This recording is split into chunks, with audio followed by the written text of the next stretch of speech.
வணக்கம் மாணவ மாணவிகளே. இந்த காப்போத்தா சாதாரணதர மாணவர்களுக்கான, குறிப்பாக அடுத்த வருடம் பரீட்சை எழுத இருக்கின்ற மாணவர்களுக்கான ஒரு வகுப்பு தான் நான் இப்பொழுது செய்து கொண்டிருக்கின்றேன். இது வீடியோவாகவும் செய்கிறேன், அதே நேரம் ஷோர்ட்ஸ்லையும் என்னுடைய வீடியோக்கள் அதுல பார்க்கலாம் நீங்கள். இப்ப 2 விதமாக இதுல போய்கொண்டிருக்கின்றது.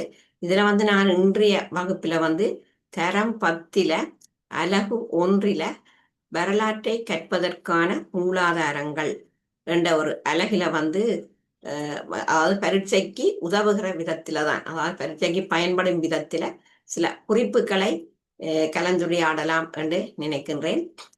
நீங்கள் இந்த சேனலுக்கு புதிதென்று சொன்னால் லைக் பண்ணி ஷேர் பண்ணி மறக்காம சப்ஸ்கிரைப் பண்ணுங்கள். ஏனென்று சொன்னால் அதாவது நீங்கள் இந்த வீடியோவை பார்ப்பதன் மூலம் பரீட்சைக்கு அதிக பயனுள்ள விடயங்கள் இங்கே தரப்படுகின்றது. அதே நேரம் நீங்கள் என்னுடைய வகுப்பை நீங்கள் ஆதரிப்பதாகவும் கருதி ஆதரிப்பீர்கள் என்று நான் நினைக்கிறேன். அதற்காக நீங்கள் சப்ஸ்கிரைப் பண்ணுங்கள். அதற்கு பின்னர் இந்த வீடியோவை பாருங்கள். வாங்க இன்றைய வீடியோக்குள்ள போவோம். இதுல நாங்கள் பார்ப்போம் தரம் 10 அலகு 1 வரலாற்றை கற்பதற்கான மூலாதாரங்கள் என்ற தலைப்புல தான் நாங்கள் பார்க்க போகிறோம். இப்ப இதுல எங்களுக்கு பரீட்சைக்கு உதவுற விதத்துல நோக்குவோம்.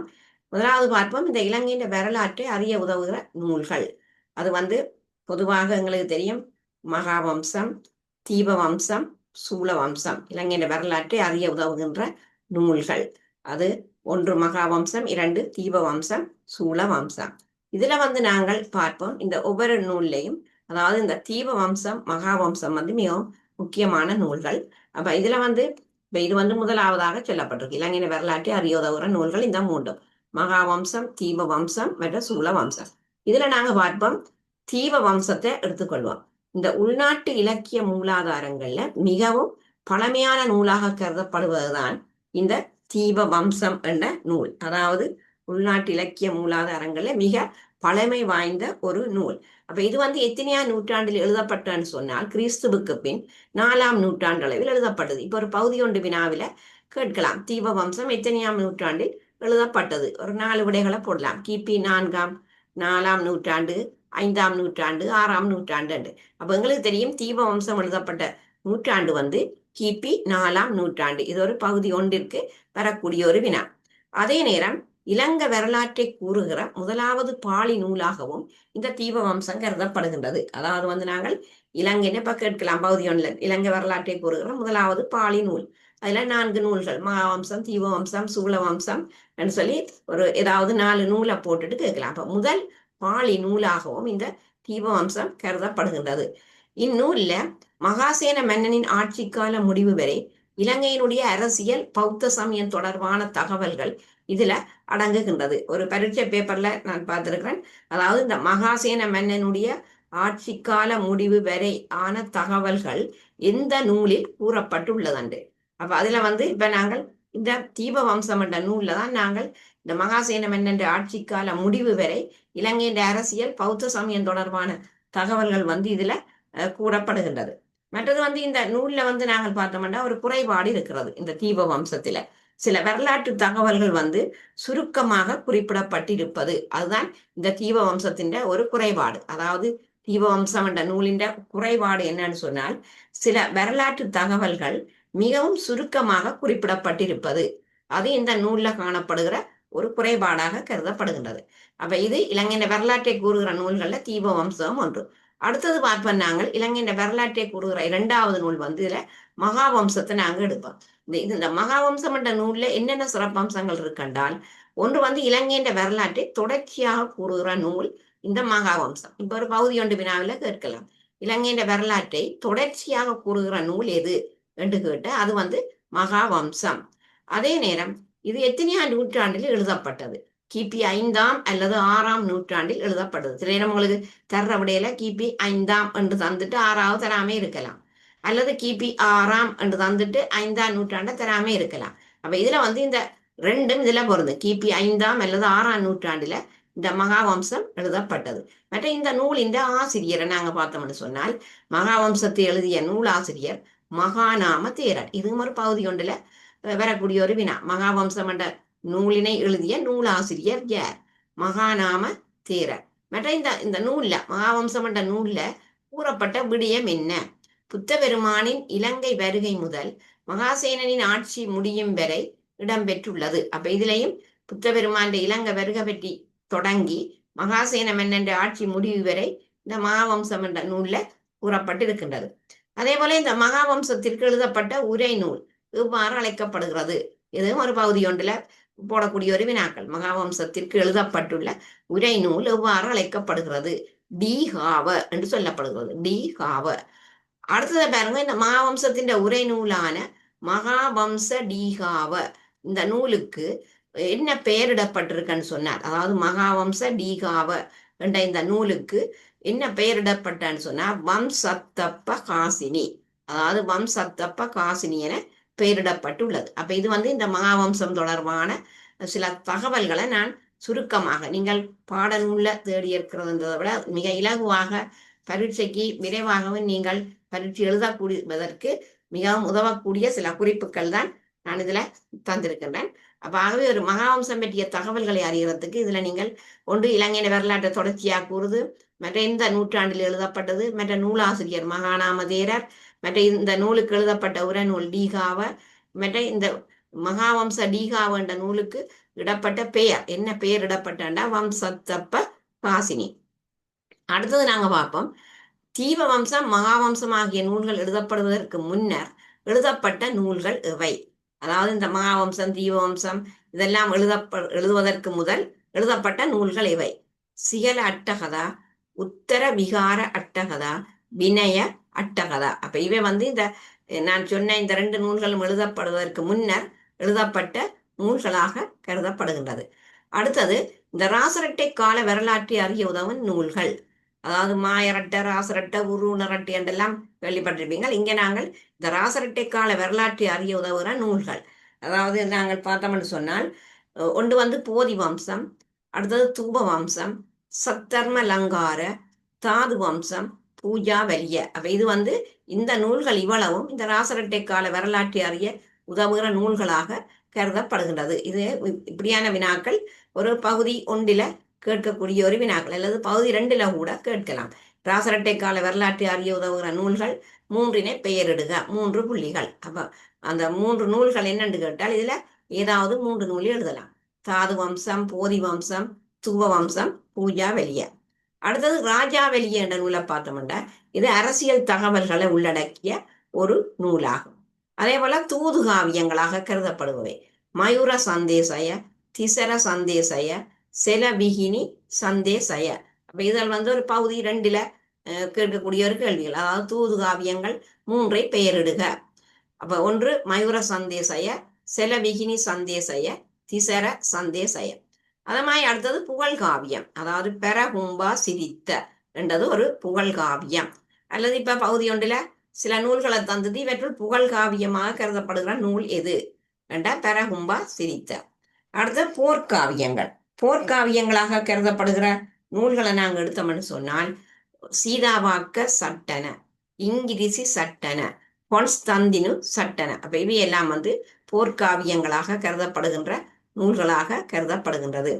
அடுத்தது நாங்கள் பார்ப்போம் இந்த வெளிநாட்டு இலக்கிய மூலாதாரங்கள். அப்ப நாங்கள் இப்ப இதை பார்ப்பதற்கு முதல் பார்த்தோம்னு சொன்னால் இப்ப நாங்கள் ஒரு இலக்கிய மூலாதாரங்களை நாங்கள் பயன்படுத்திக்க சில விஷயங்களை நாங்கள் கவனிக்க வேண்டும். இலக்கிய மூலாதாரங்களை பற்றி, அதாவது நாங்கள் அந்த மூலாதாரங்களை பயன்படுத்திக்க கவனிக்க வேண்டிய அம்சங்கள் என்னென்றால், ஒன்று அந்த நூல் எழுதப்பட்ட காலம், 2 நூலாசிரியர் விவரம், 3 நூலாசிரியருடைய நோக்கம் என்ன, 4வது நூலுக்கான தகவல் திரட்டப்பட்ட விதம். இது நாங்க இலக்கிய மூலாதாரங்களை பயன்படுத்திக்க கவனிக்க வேண்டிய விஷயங்கள் 4 சொல்லப்பட்டிருக்கின்றது.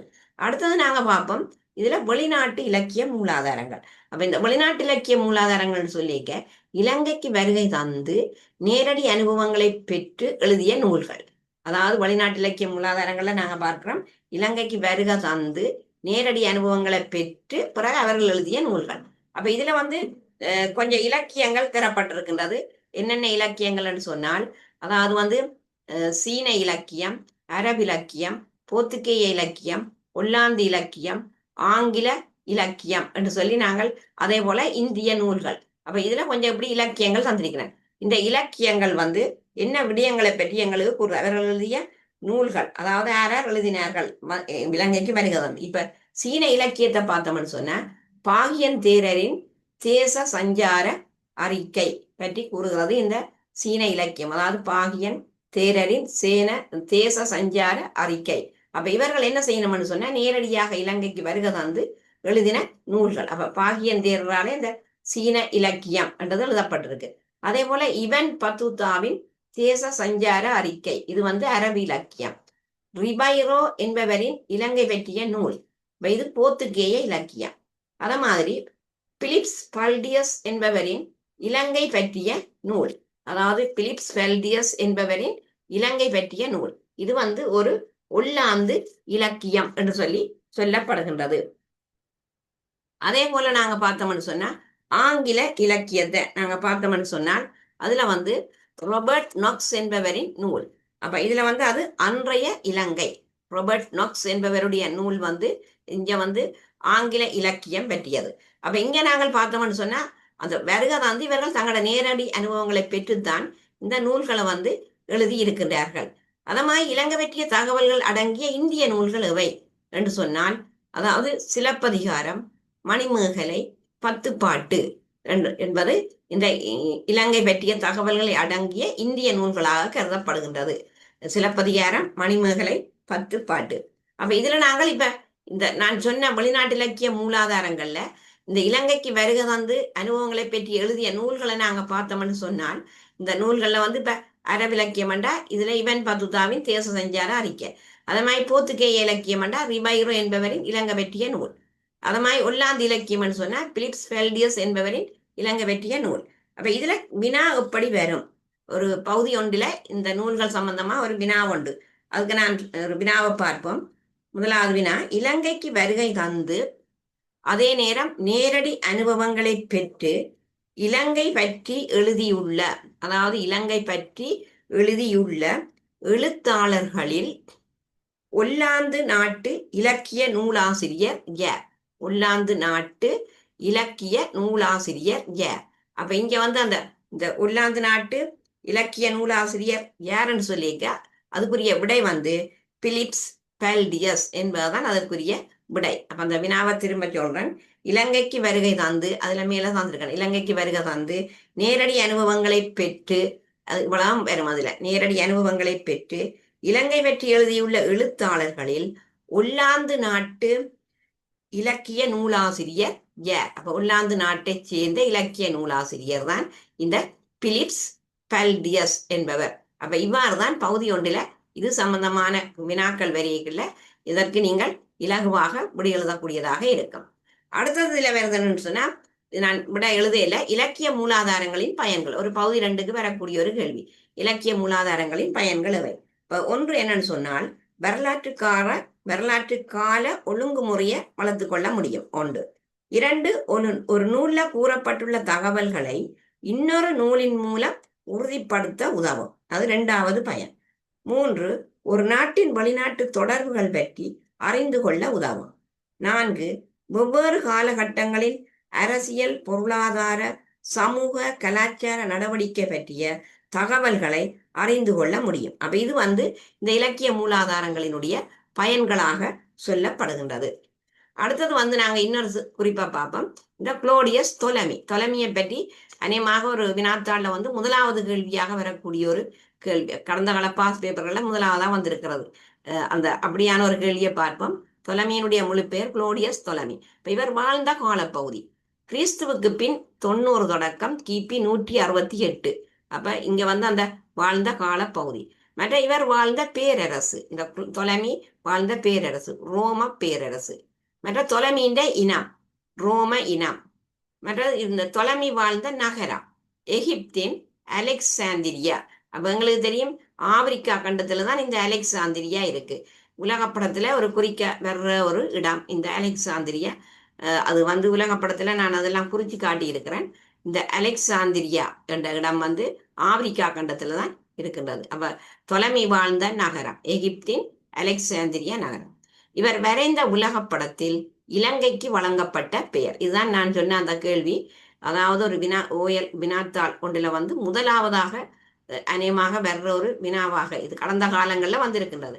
அப்ப இந்த தொலமி வரைந்த உலகப்படத்தில் இலங்கைக்கு வழங்கப்பட்ட பெயர், அப்ப அது வந்து தப்ர பெயர் என்று சொல்லி அழைக்கப்படுகின்றது.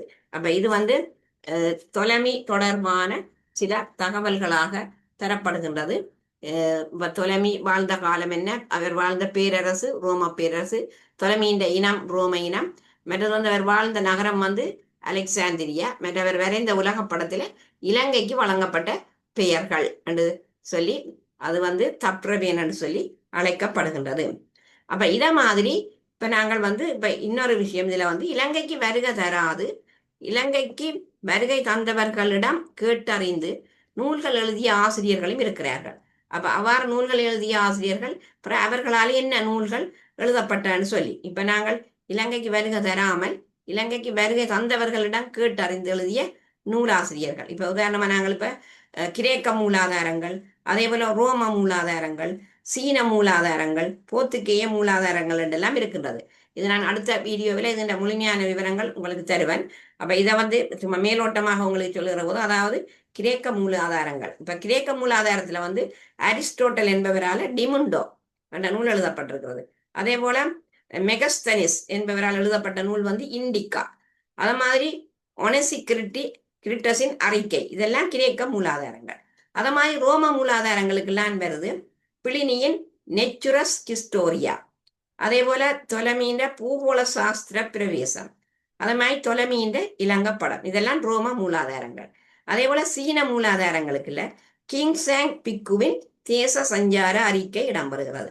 அது மாதிரி போர்த்துகேய மூலாதாரங்கள் அருட்தந்தை பெர்னாவோ குவேரோஸ் அவர்களினுடைய இலங்கை பற்றிய அறிக்கை. அப்ப இது வந்து இலங்கைக்கு வருகை தராமல் இலங்கைக்கு வருகை தந்தவர்களிடம் இருந்து கேட்டறிந்து எழுதிய ஆசிரியர்களும் அவர்கள் எழுதின நூல்களும் தான் இதுல சொல்லப்பட்ட விஷயங்கள். அப்ப 1 கிரேக்க மூலாதாரம், 2 ரோம மூலாதாரம், 3 சீன மூலாதாரங்கள், அடுத்தது வந்து இந்த போர்த்துகேய மூலாதாரங்கள் என்று சொல்லி அதுல சொல்லப்படுகின்றது. அப்ப அதை வந்து நான் அடுத்த வீடியோல வந்து இதை தொடர்ந்து செய்வேன். இது என்னன்னு சொன்னா இந்த பரீட்சை காப்புத்தா சாதாரண தர பரீட்சைக்கு வந்து 10ஆம் ஆண்டு வினா பாட புத்தகத்திலிருந்து நூல்கள் வினாக்கள் வரும். தரம் 10 தரம் 11 உள்ளடக்கியதான் இந்த வரலாறு வினாத்தாள் ஆனபடியால நான் இது ஒரு ரிவிஷன் மாதிரி இதுல இந்த ஒன்றில முக்கியமான குறிப்புகளை மட்டும் இந்த வீடியோவில் நான் செய்ய இருக்கிறேன். இந்த வீடியோ உங்களுக்கு பிடித்திருந்தால் லைக் பண்ணி ஷேர் பண்ணி மறக்காம சப்ஸ்கிரைப் பண்ணுங்க. நன்றி.